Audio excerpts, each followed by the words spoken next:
এখনও জার্নি ঠিক করে শুরুই হয়নি। ফ্লাইট টেক অফ করতে এখনও দেরি আছে।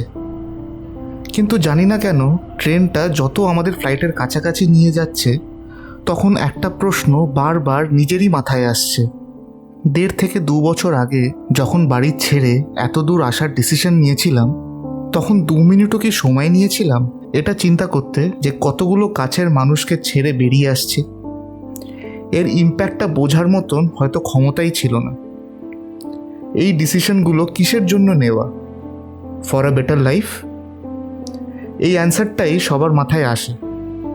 যদি এটাই উত্তর হয় তাহলে বাড়ি যাওয়ার সময় এত আনন্দ কিসের এত অস্থিরতা? আজ টেকনোলজির মাধ্যমে রোজই তাদের দেখতে পাই, রোজই কথা বলতে পারি, তাও কিসের এত তাড়া? এই যে ট্রেনের ড্রাইভার দাঁড়িয়ে আছে।